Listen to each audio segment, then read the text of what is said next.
نماز کے بغیر جو اپنی زندگی گزارتے ہیں ان کی زندگی میں سوائے ٹینشن اور دکھ کے اور ہو کیا سکتا ہے؟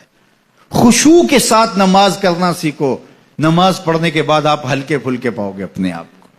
رقت کے ساتھ اللہ کے حضور گڑ گڑاتے ہوئے سجدے کرو, اس کا اپنا سرور پاؤ گے. اللہ اکبر. لیکن ایک بندہ کہے کہ جناب میں نماز پڑھتا ہوں لیکن ایسی کیفیت تو پیدا نہیں ہوتی, تو شیطان اس کو کہتا ہے کیا فائدہ ایسی نماز پڑھنے کا. لوگ بھی کہتے ہیں فلاں بندے سے یہ جرم بھی سرزد ہوتا ہے, نماز بھی پڑھتا ہے, اس کی نماز کو مورد الزام بناتے ہیں. تو بندہ بھی کہتا ہے چھوڑے, نماز نے مجھے کیا فائدہ دیا.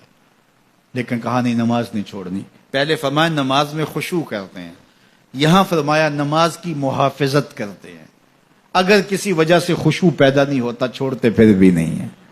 یہ اللہ کا فریضہ ہے. محدث کچھوچوی علیہ رحمہ سے ان کے ایک مرید نے کہا حضرت نماز پڑھتا ہوں لطف نہیں آتا, مزہ نہیں آتا. تو آپ نے حیرت سے کہا کہ اس کے باوجود پڑھتے تو ہو؟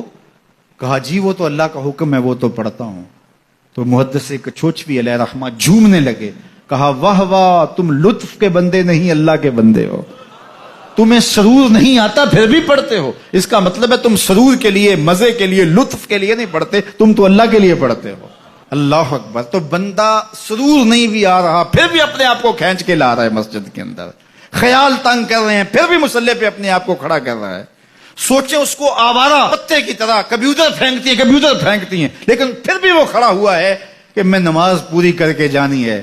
بار بار کبھی بھولتا ہے لیکن پھر دوبارہ نیت مان کے کھڑا ہو جاتا ہے, نہیں میں پوری کر کے جانی ہے. یہ کیوں کرتا ہے؟ میرے اللہ کا حکم ہے. تو خشوع کی وہ کیفیت نہ بھی ہو تو کہا محافظت پھر بھی کرتے ہیں. یہ خوش نصیب لوگ ہیں. اولئک هم الوارثون. یہ لوگ وارث ہیں. یہ لوگ جن میں یہ خوبی ہیں یہ وارث ہیں. کس چیز کے وارث ہیں؟ مال کے, دولت کے, کوٹھیوں کے, کاروں کے, محلات کے. کہا الذین یرثون الفردوس. یہ جنت الفردوس کے وارث. ہم فیہا خالدون. اس جنت سے وہ کبھی الگ بھی اس میں ہمیشہ رہیں گے.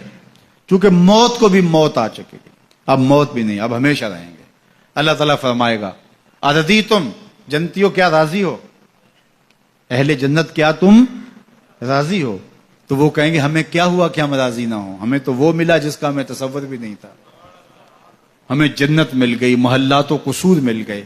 جو سب سے آخر میں جنت میں جائے گا, سب سے آخر میں, جس کو ہماری پنجابی میں پھاڑا کہتے ہیں, سب سے آخر میں, اس کو جنت میں کتنی جگہ ملے گی؟ جو بندہ سب سے آخر میں آتا اس کو دھوپ میں جگہ ملتی ہے, جو اس سے تھوڑا سا پہلے آگا اس کو برآمدے میں ملی, جو اس سے پہلے آیا اس کو اندر جگہ ملی. ایسے ہی ہوتا ہے. تو جو سب سے آخر میں جائے گا جنت میں تو وہ سب سے بڑا گنہگار ہوگا, اور جہنم کے رگڑے سہ سہ کے وہ جہنم سے نکلے گا سب سے آخر میں. بخاری شریف میں تذکرہ موجود ہے. اللہ کے حضور حاضر ہوگا اور اللہ اس بندے کو کہے گا بتا کیا چاہیے. وہ کہے گا مالک مجھے یہ چاہیے. اللہ فرمائے گا لکا ما تمنیت, جو تو نے آرزو کی جات سب کچھ میں نے تیری جھولی میں ڈال دیا. اب جنت میں چلا جائے گا. اب اس کو تو یہ ہوگا سایہ دیوار میں جگہ مل جائے تو غنیمت ہے. جنت کے کسی درخت کے نیچے جھونپڑا لگا لوں تو کافی ہے. چلو کوئی 2 مرلے کا 3 مرلے کا کٹھیا بھی مل جائے تو کافی ہے. اس کے لیے تو اتنا ہی کافی کہ جہنم سے نکل گیا. لیکن اس کو کہا جائے گا جا جنت میں چلا جا, اور تیرے لیے جنت میں دنیا سے 10 گنا جگہ ہے. دنیا سے, بخاری کی روایت, 10 گنا جگہ. یہ 7 بر اعظم پہ پھیلا ہوا جہاں, اور اس کو 10 سے ضرب دے, اتنی جگہ اس کی ہے جو سب سے آخر میں جائے گا.